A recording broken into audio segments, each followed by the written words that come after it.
Hey, this is Positive Poker, and Yann, for Project Plus, 1 week already in the books. How are you, Jan? I'm fine. Not by the results, but I'm fine.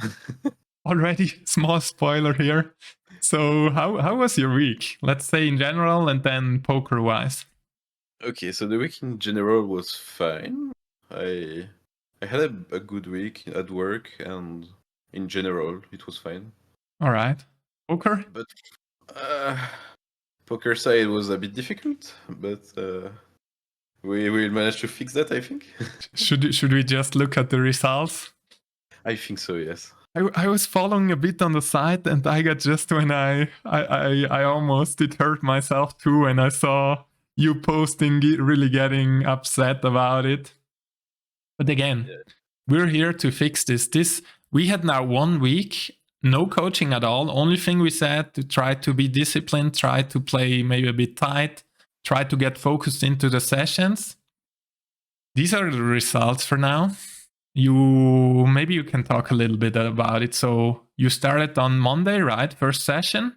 Exactly. So I started on Monday on a stream day, and I had my first session, which didn't went so well, but finally I was motivated. So again, I wrote everything down on my book so I can tell you a bit about this. Sure. So on Monday I was really motivated. I had quite a good focus, I think, on the stream.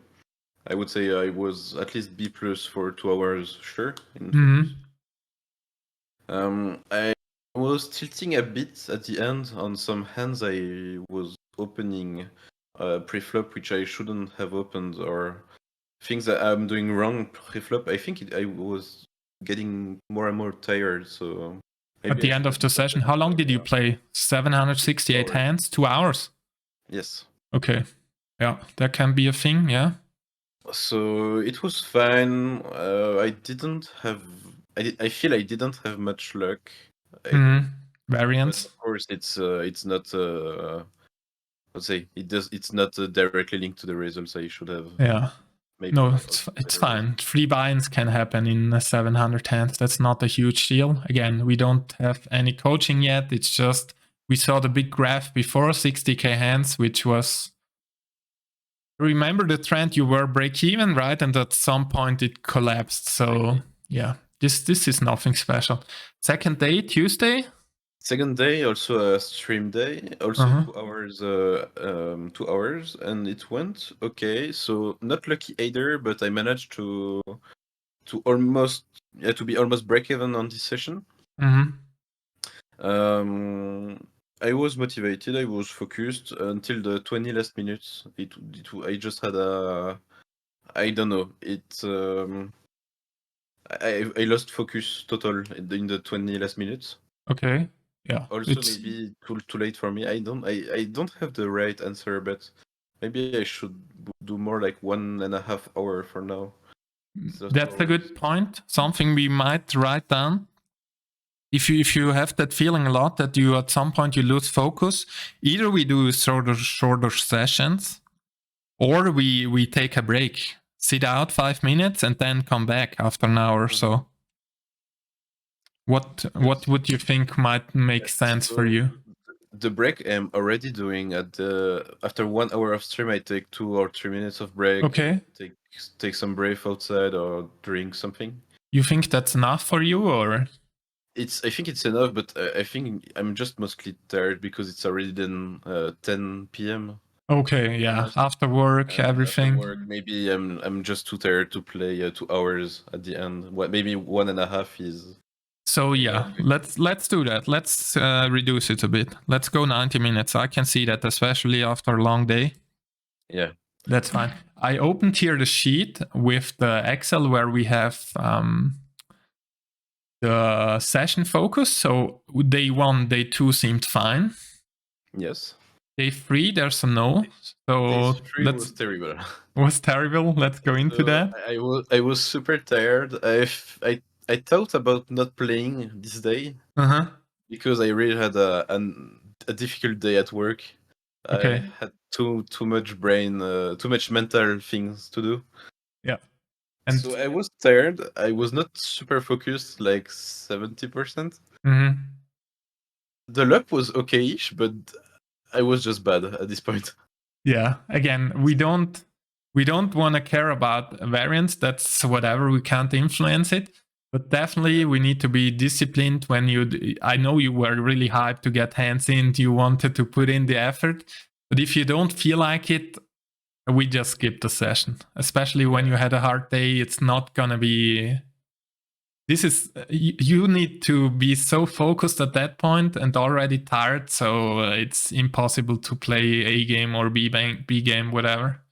Exactly, and then I regret because before making the session I was like, do I play? Do I not? Should I play or not? On the Discord I was talking with the others and so on. Okay. And yeah, I still wanted to play, so I said maybe I just go off stream and I play the session off stream, more relax kind of. But no, I just shouldn't have played it, I think. Yeah, this was the first nightmare session. As we see, 8 binds down, a little bit more, so that's a huge hit. But again, we know where it's coming from. If we're not in the zone, just skip the session, that's it. Then, but it's fine. We'll look into it later. Maybe there's some things we can get out there. Next one on first day, right? So on first day, I played 2 sessions because I had lots of time and I was super motivated. Okay. So I played 1 session which was off stream in the afternoon, which was fine. I was not tired. I was focused and everything. It was okay, just a good session. And then I played a second one in the evening on stream, which was not as good as the one in the afternoon. I don't really have an explanation then for that. I think that I'm just bad. Okay, it's fine. You felt good, right? Focus was good. Yeah, it's just again, there's gonna be leaks, and we'll try to fix them. It's not that from you put a lot of pressure, I guess, but we didn't even coach yet, so. You thought I need to do everything on point from now on, but it's not a thing. Again, it's not a problem. The next one's bet again on Friday. Exactly. Then it was on Friday. If I remember, it was in the morning because I took off. It was fine, but I think at this point. So on Friday, I think at this point, my mental was like, anyway, I can start the session. I will be losing. Okay, you were in a hole basically. Already imagining. Yes, I was already like, let's play, but it won't make it out. Worst case imagination. Yeah. Okay. Yeah, that's definitely a mindset leak also. So to get fresh into every session, I can see that you get worried, especially after those devastating results at the beginning here. Yeah. But again, every day is a new day. There's nothing we know about it. So, but it's again, we didn't have coaching, so it's not a huge thing. Nightmare session on what was it? Saturday. Yeah. So this one was the one too much, I think. Okay. I was super motivated, super focused. Best case scenario, I made sport in the morning and so on. I was really super nice. Perfect. And yeah, I spoiled some things on the Discord, but I took bricks over bricks in my head. Yeah, it was just terrible in every way, and it was only in 1 hour. This is so sick. 323 hands, losing 10 stacks. I can't remember if I ever had that. So this is crazy. Yes. First big thing, we're gonna look into it once more. But first big thing from me seeing this is that we need a stop loss rule.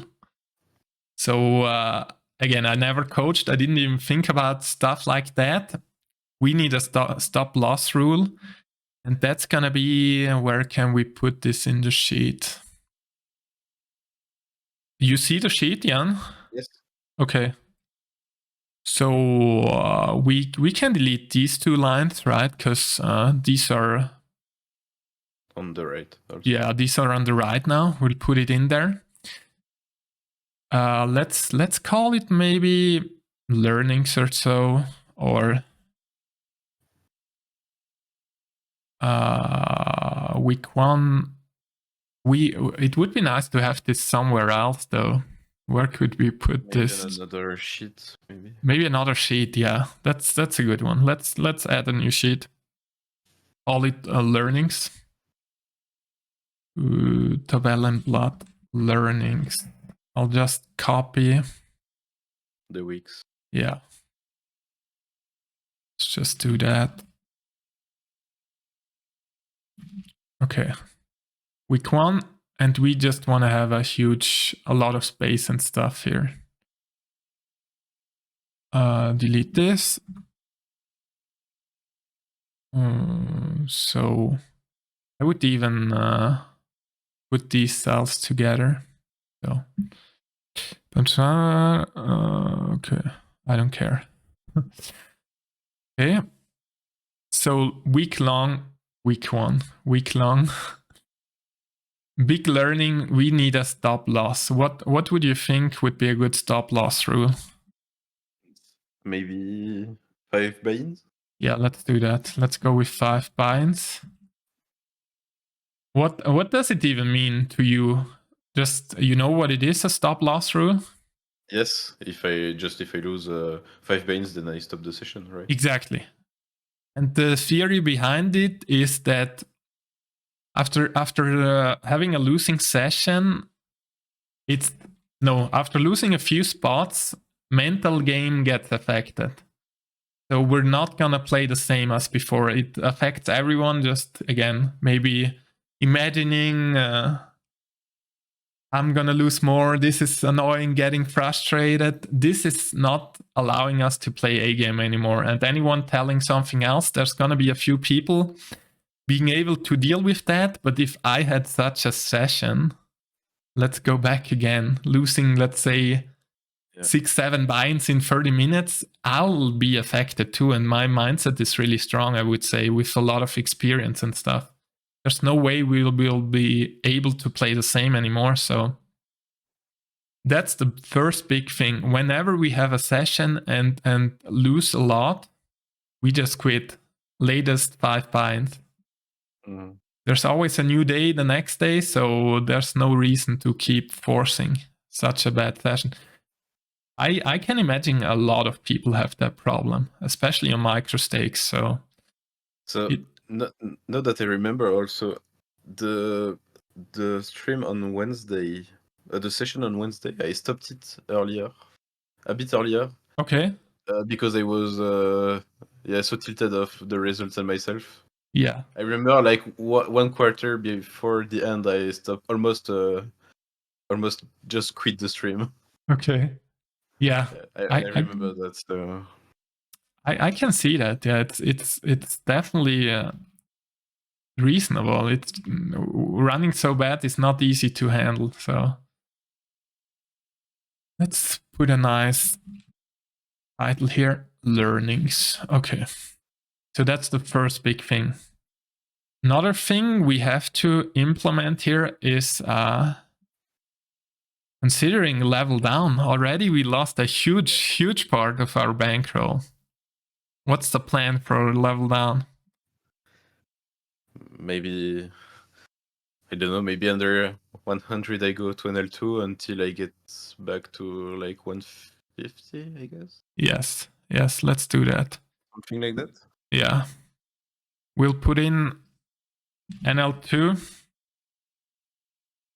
So if we go under 100, we level down, because at that point we really risk going broke if we don't be careful.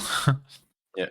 So when we reach 100 euro, we level down. Yeah, that's just to have it here in the sheet. NL5 is our stakes right now. Yeah. something else to consider. Yeah, a devastating week, man. How did it feel mentally? It hurt a lot, right? Yeah, it felt really bad, especially at the end of the week. I was like, yeah, anyway, I can play any session. I will be losing this week. Yeah, it's tough. It's tough.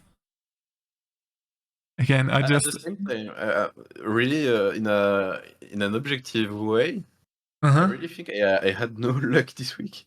Yeah, that's a combination at the end. If you would have run bad, if you would have run well, maybe you end up break even or whatever. Yeah. We also see quite a bit under EV you ran, so it's not all you play crazy. But at some point it adds up. Okay, playing bad, running bad, and then it's just getting worse. Yeah, that's what happened. Yeah. Yeah. So yeah, that's a great point here. I really like us having here a sheet where we put in things we want to adjust and learn. So going back, something more. Did I write something down? Okay, stop loss, level down. We have that. Let's get into the numbers for now. So I'll pull up the sessions here, which I see from your shared screen. Yes. Okay, this is perfect. Filter by day. It's not as loose. You got a bit disciplined, right? 7:27, 21 seems better than before. I went lower and lower in between sessions. Yeah. That's good. In my opinion, it's not good enough yet. A number which really stands out to me here is the when to showdown 40. Yeah. That's crazy huge. I don't know how that can be so huge.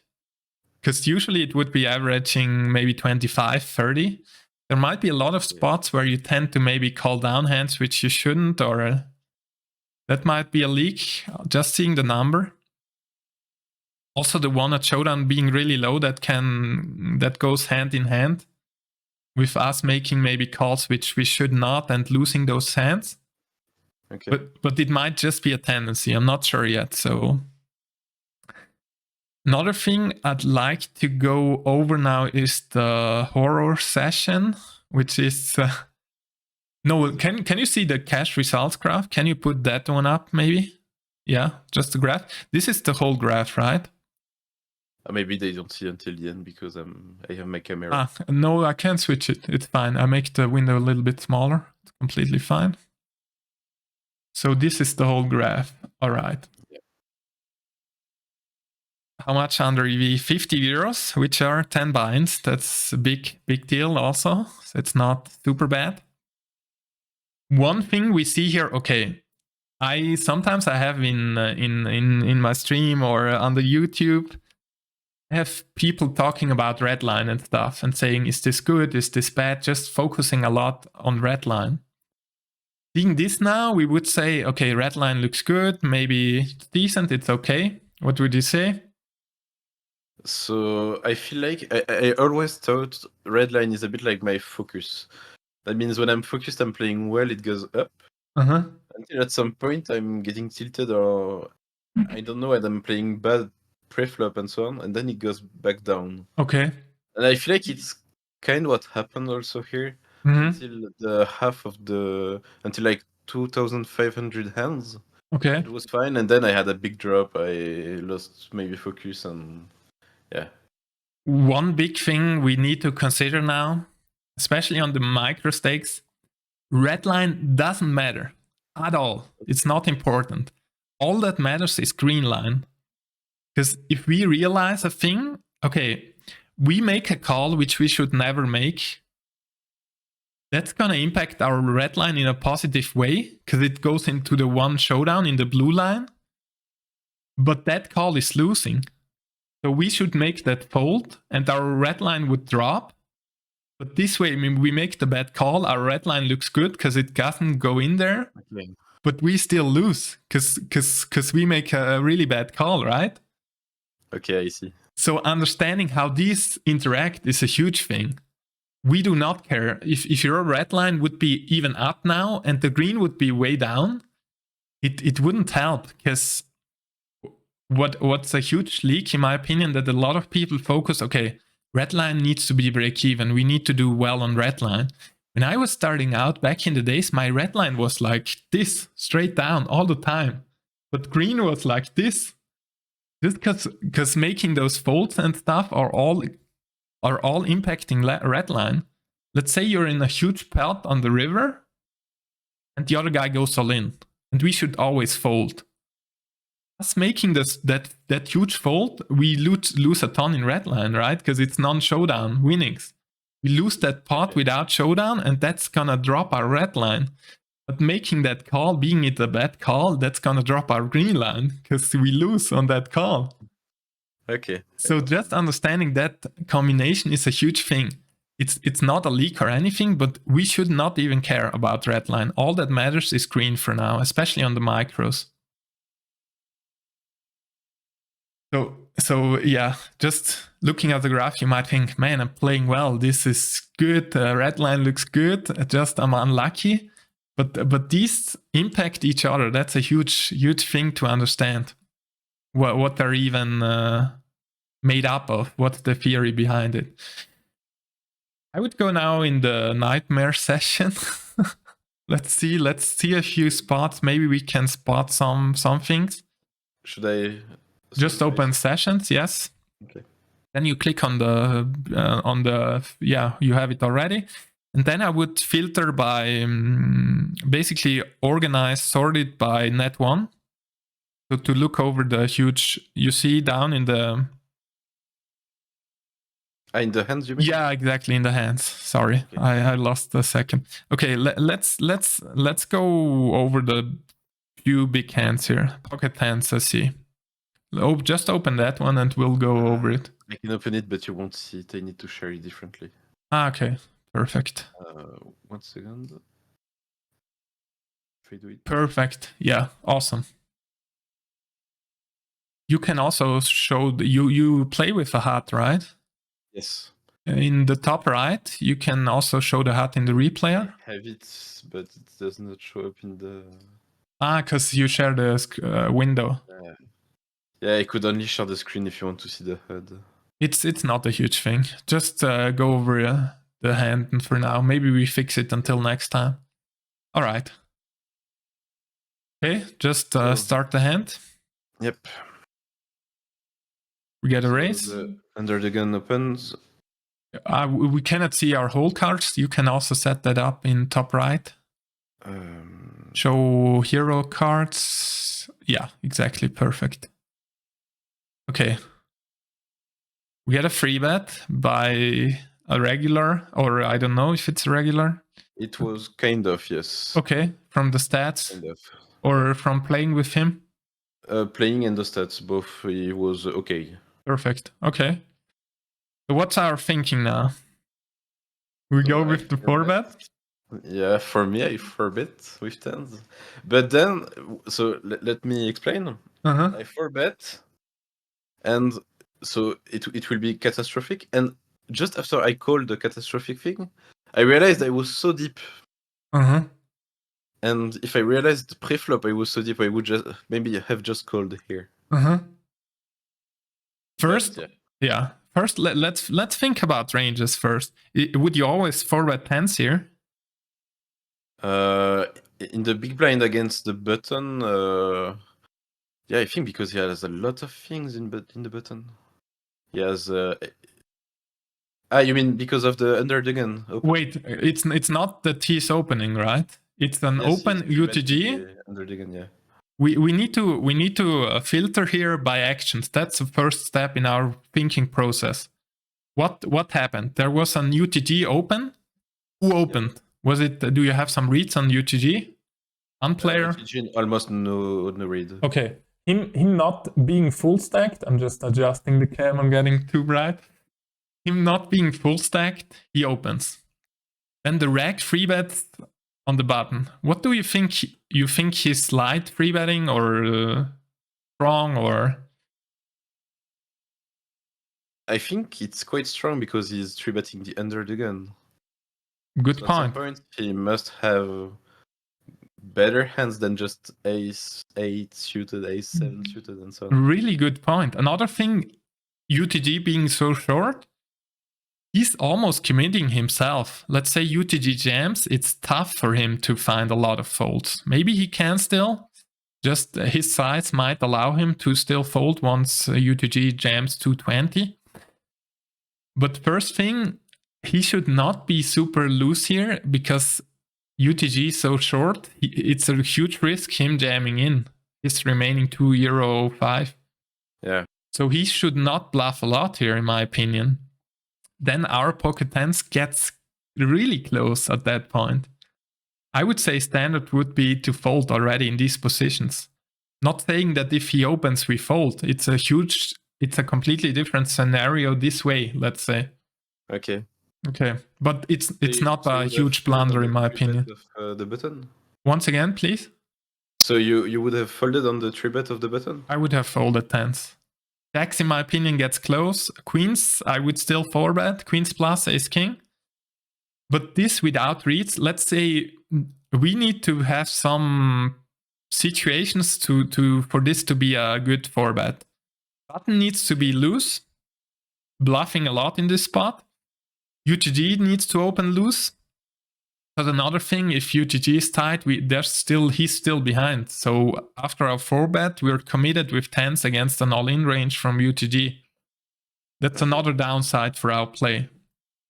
So I would say it's a really marginal 4-bet here. Standard would be folding, in my opinion, in these positions. Would be different, let's say, cutoff against button or so.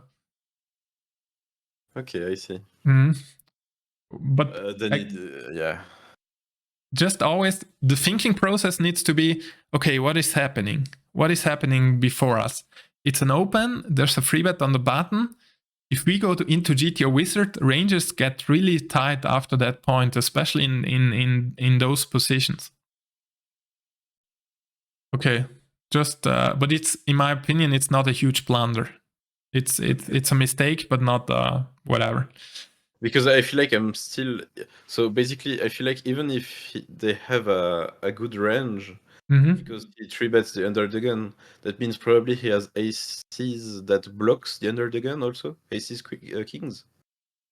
Again, please? I didn't understand the point. So, I would say...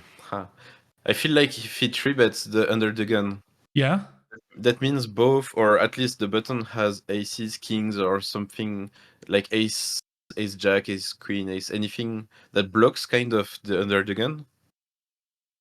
And at some point, if under the guns also has aces, then so ace, x, something, then I'm always in front with tens, right? Because they already have 2 aces. Don't overestimate the blocker effect. Yeah, okay.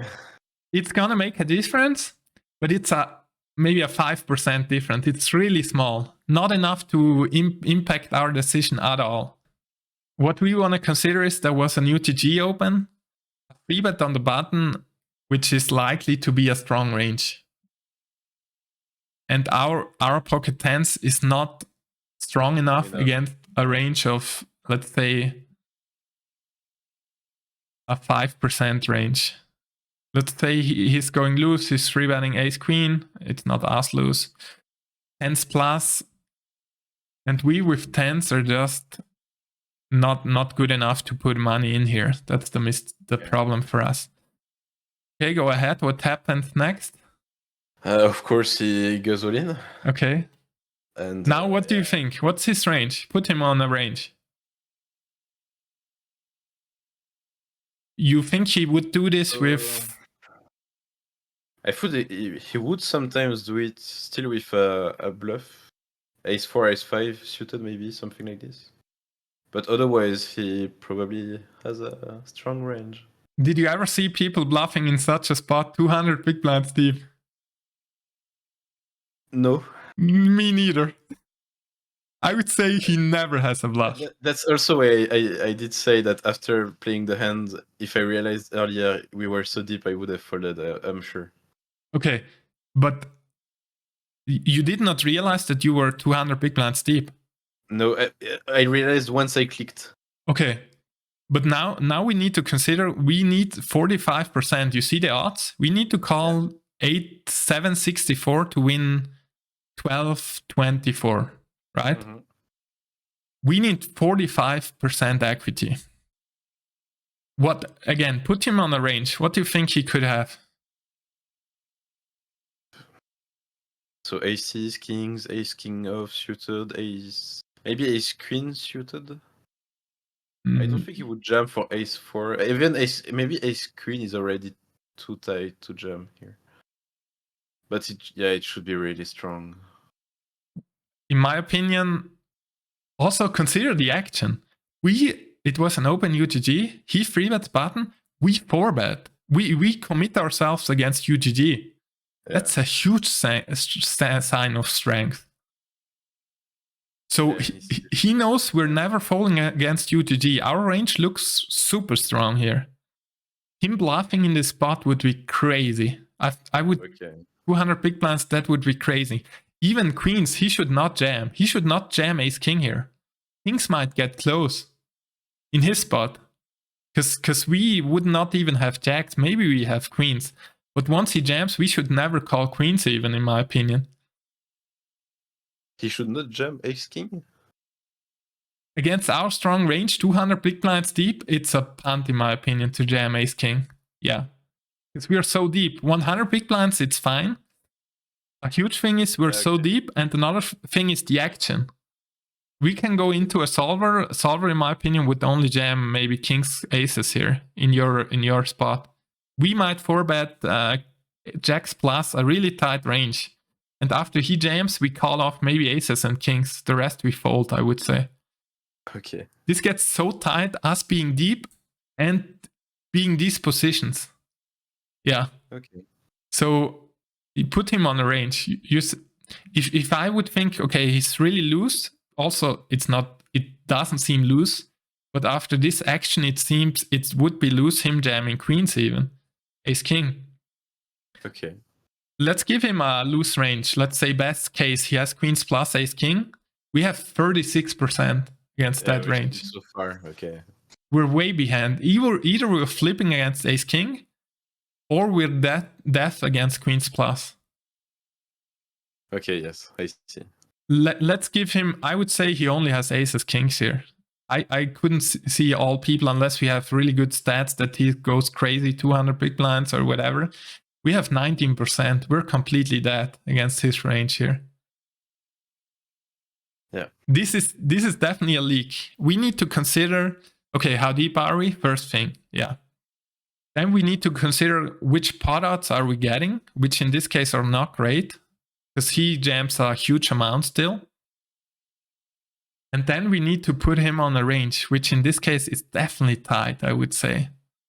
So in my place, you would only call the all-in with kings or aces, right? Yes. I would fold queens, seriously. Let's put in queens in our spot.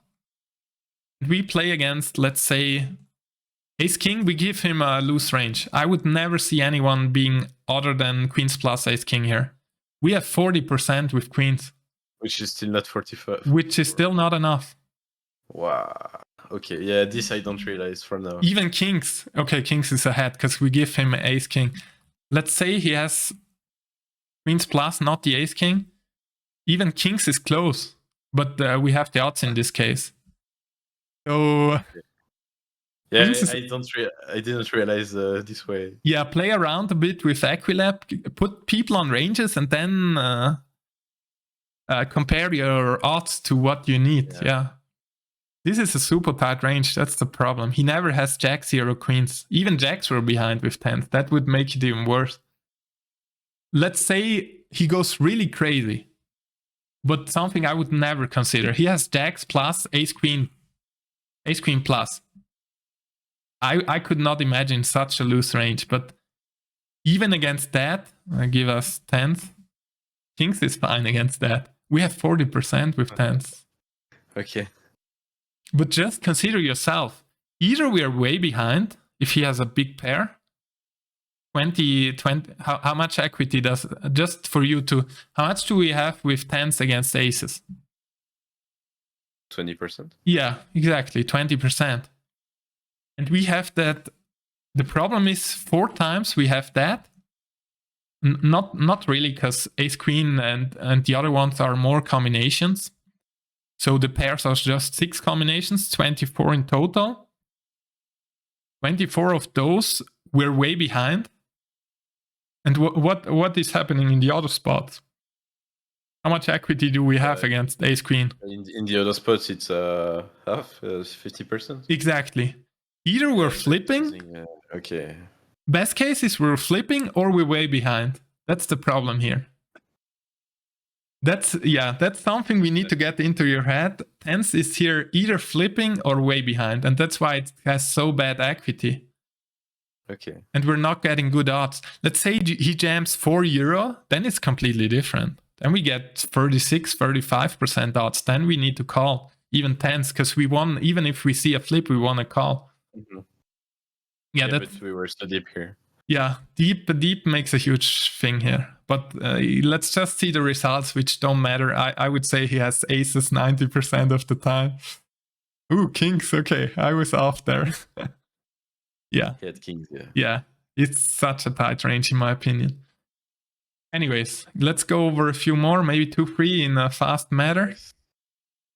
Second hand, maybe? I see the stats now. Awesome. Ah, yeah. Okay. Perfect. Second hand, yeah. Second big one. Yes. Okay. So we're only 5 on this hand. Uh-huh. Folds until we don't see now the... You can right-click on the HUD. Right-click, then you can change it. No, yeah, exactly. Perfect. Is this the same guy from before? Or am I just mistaken? No. I think it is. I will check, but I think it's the same guy now. That's funny. Okay, what's our play here? So he opens in a small blind. It's fine. And I'm aggressive, I think, so I think I would 3-bet. What's the reasoning behind 3-betting? Because he opens a lot against me in the big blind. Okay. That can be a thing. I would defend a lot, and not even defend, but I would 3-bet a lot against him then. Yeah, that's a good reasoning. But one thing, I would do it with other hands then. I would use Queen 3 suited. I would use 10-8 suited. Stuff like that. Sixes plays so well in position. We just wanna... We don't want to build a huge pot. We don't want to get 4-bet. Okay. Basically, I like your reasoning, but I don't like the hand selection. Okay. And another thing is, if we just 3-bet everything, he might get an idea of it, and then he just can go crazy against us. Okay. So pairs, usually I would just play passive in position. It's such a nice spot for us. We can play a small pot, see a flop. Yeah. Okay, what's next? We 3-bet? Then I should be folding every time, I think. Watch his sizing. His sizing makes it so easy for us. What do you think about his sizing?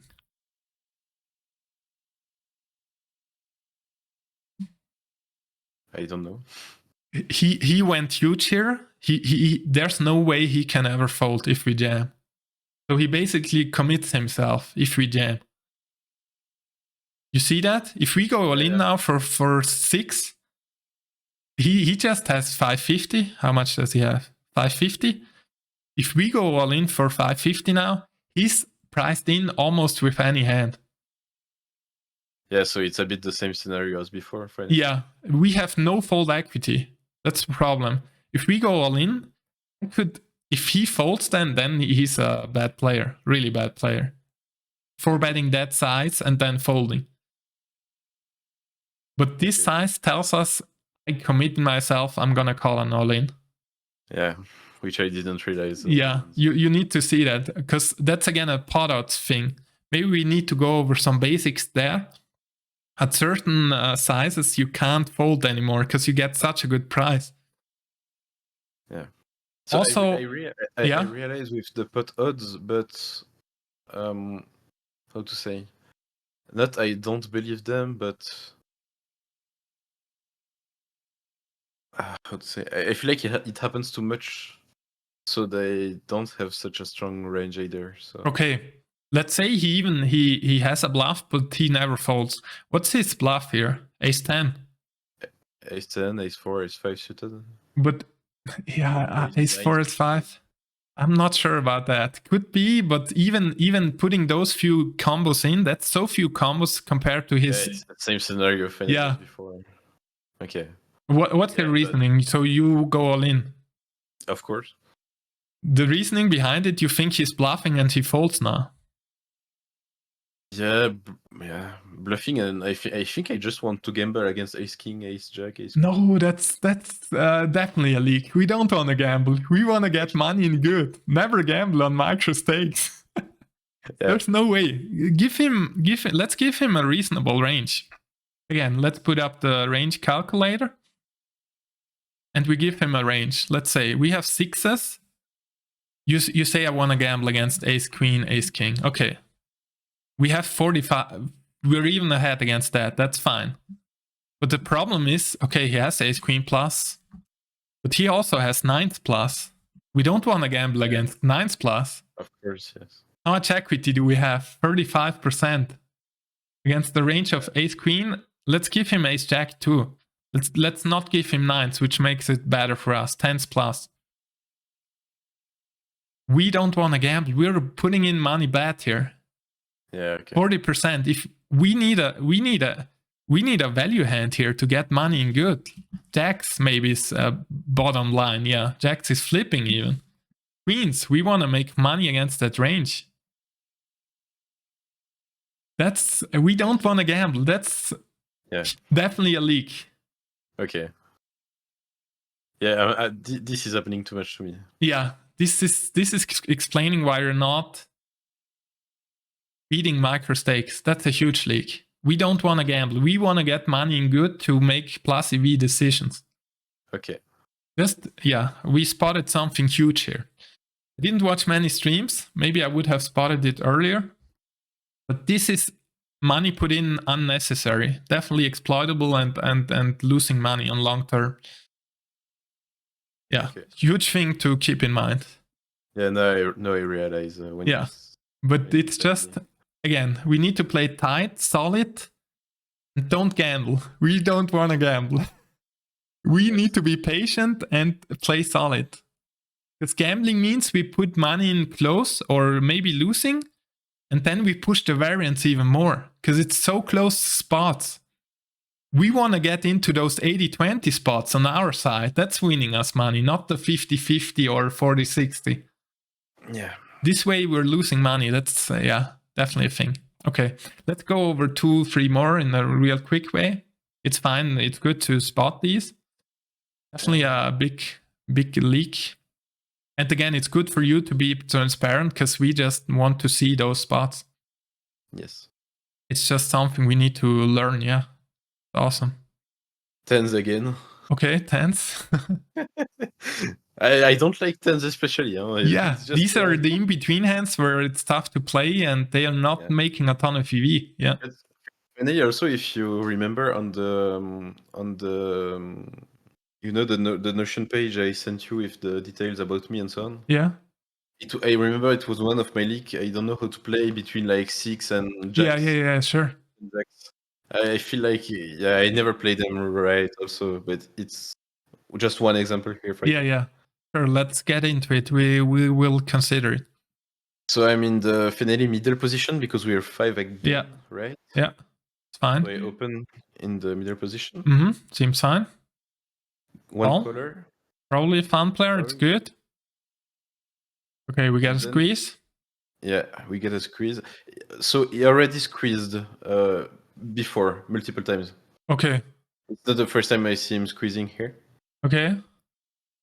And I decide to just call the squeeze because so in my mind, if he just called here on the open, he will probably just call again now, and we'll see a flop. Mm-hmm. Yeah, because I don't really want to 4-bet here. No, I think it's too loose. Also, I don't, unless we know he's squeezing a ton and we get it done pre-flop, then it would be okay. But how many heads do we have on him? 64. 64. Yeah, it's not even enough of a sample. We don't. Yeah. Even if you saw him squeeze 2-3 times, it's not He might have just had a good hand all the time. So we need a few, maybe 1k hands or more. Yeah, it's fine. I would call too. It's close between calling and folding, but I don't mind calling, especially with the fun player. Basically, we play this for set value, or we get some money in on really good flops, maybe.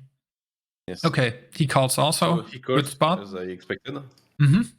Comes Queen 6-2. What do we consider now? What do you think?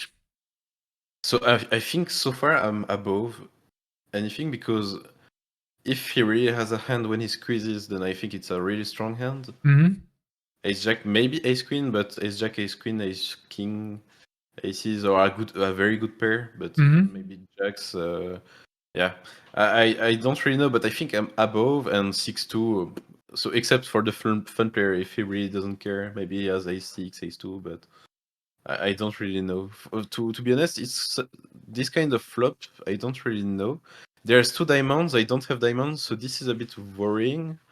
But at the same point, I feel like I would be more worried if the button or the big blind was in, because they would have lots of diamonds, lots of flush backdoors. Okay, I would not. I feel like another leak is here. We get too wasted into details which are not important. Okay. First big thing here is, okay, we have tens on Queen 6-2s in a squeeze spot. 3 ways. And 3 ways ranges need to be tight already. Okay. What's your thing? You said you have a feeling you're above. What do you mean by that? You mean ahead? That you're ahead? Yeah, ahead, because I have the second pair finally already. Yeah. And the queens, I don't see any of them having so much queens right now. What makes you think that?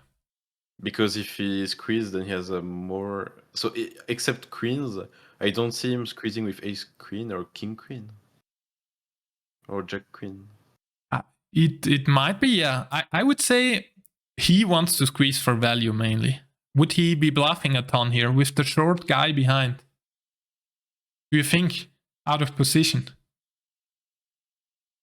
He had reasonable stats so far, right? 79? This seems really tight. What's VP IPFR? That's in there, right? Is it in there? Probably the first line, I would say. You see after the 64? I think I will just switch to my... yeah. Maybe. So yeah, 17 VPIP and 9 PFR. What is that on average? It's... what do you mean on average? Is that a loose player, tight player, medium? Tight player. Yeah. It's not a huge sample, so we don't want to get too much into it. But this seems tight until now. So I don't think he's the guy to bluff a lot. I would already tag him in that category. Okay. In a sense, not bluffing. In a sense, he's playing tight. So I would give him a tight range. Yeah. That I see is not so aggressive either. No. So I would pre-flop, I would give him a range, let's say 10s plus. Ace king, ace queen, I would say. King queen, I'm not even sure. Maybe ace jack suited. Maybe king queen suited, but not... Would you say he has... Maybe he has ace 5 as a bluff. I think so. Yeah, I wouldn't even put it in there. I think so. So we give him that range. And the fun player behind can have anything. He's not full stacked. He called your raise and another open. Basically, he can have such a wide range. Just best hands, probably unlikely. He might 3-bet those. But for the rest, he can have whatever. Okay? Let's maybe not put ace6 off, but these might be a bit out of line, but some suited stuff, whatever. Okay. Now on that flop, let's see how much equity we do have. With 10s. You see the calculation? I don't see just the result of me, but... I can tell you the tight player has 58%. The random player has 18%, and we have 24%. Wow. The problem here is small blind has a tight range. 3 ways we need to be really careful. And the queen is an overcard. An overcard hurts us because he has some ace queen in there, definitely, I would say. Yeah. Let's say yeah. But again, in my mind, he would never squeeze with ace queen, king queen, so... But that's just in my mind. It's. I would say he would maybe ace queen at least. Let's put that away for now. Let's say he just goes a tight range. Okay. How much do we have? 27. It doesn't change much. Because he should have a tight range. Okay. The problem, I would put ace queen in there. Let's go with another flop. Let's go 9, no overcard. We're doing better, 38. But still, we're not a favorite. The tight range from small blind, who has all the jacks plus in there, is still ahead. That's the problem. And 3 ways, people need to play tight, careful. So I would already seeing that flop. If any other action gets in there and we don't hit the 10 on the turn, whatever, we're out. We're out with 10s. Because I would not expect small blind to... This gets interesting if small blind checks. Then we have a tricky spot because he might give up a lot of ace king, ace jack stuff. But let's just proceed, yeah? What happens? He bets. He bets how much? Okay, 1/3. Now we need to consider he bets 3 ways here with a fun player behind, which is unlikely to fold if he has any piece. So would he bet still ace king here or ace 5 for some random bluffs? Would you say so? At his place, I would still bet 1/3, yeah. Okay. We need to be careful. It's 3 way. We need to be really tight multi-way. Because the fun player behind, again, is gonna fold nothing. So that's the problem. We basically don't have fold equity here.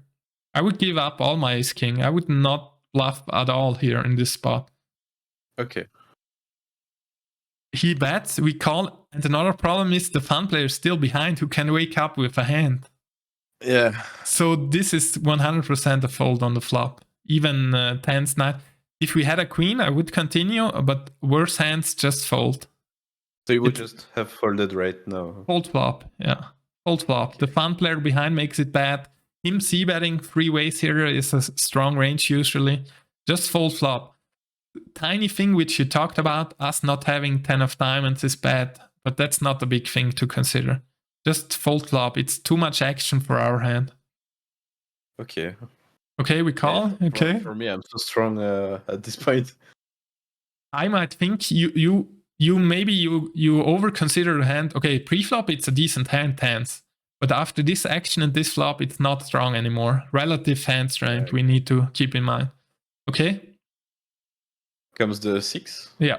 Okay, what happens? He bets again. This for me is strong. Yeah, good point. Because this for me is strong because he could expect, because I think he also expects this one to be a fun player. Yeah, good reasoning. So if he bets again 1/3 when the second 6 comes out, and then he might think the fun player has a 6 or no 6. So I don't know what he can think about. But if he bets again, he probably is in value, I think, here. Yeah, I agree. Good point, yeah. What should we do? Fold before. Fold now. Now is the last hand. Now it's 100% fold. I think he's never bluffing. Best case, he has a flush draw, but that's a small portion of his range compared to all the value. He has a queen X, he has kings plus, he's never bluffing in my opinion. Especially him being tight also. He's not crazy, whale leg, whatever. Okay? So I go... Yeah, that's a mistake for sure. Because on the second 6 I feel even more confident because I have done the second, the 2 best pairs finally. Yeah, that's again relative hand strength. Think about their ranges. Think about what he sees in front of him. He sees you call. He sees the other guy call. Even with, let's say, king queen, I would not be happy to get it in here because I feel like small blind has never a bluff. And he is not playing jacks this way. Never. Once he bets, committing half his stack on the turn here, with the fun player behind who could have a 6, who's unlikely to fold any queen. Yeah, it's just an easy fold on the turn here. This is definitely a punt. Thinking about their ranges, that's, yeah. This explains the graph a little bit. Yeah. Just put them on a range. We need to put them on a range and see the action. Okay, what's going on? What can we beat? Tell me a hand which we are ahead of from small blind again. Ace king? I think. You think, but then I think even suited because he waits for the flush and he would not. I don't know, but I feel like I'm ahead of so much hands at this point still. Especially because in the preflop I said which is still my mind. He wouldn't squeeze with like ace queen, jack queen, king queen. I would agree on queen jack. Ace queen, I'm not sure. He might, in my opinion. Yeah. He could. I wouldn't fix it down there. Like another thing, I would not make really harsh assumption. Could be, but maybe not. But even if he has ace queen or king queen, there's only 6 queens left for him then, right? Ace queen. Again, please.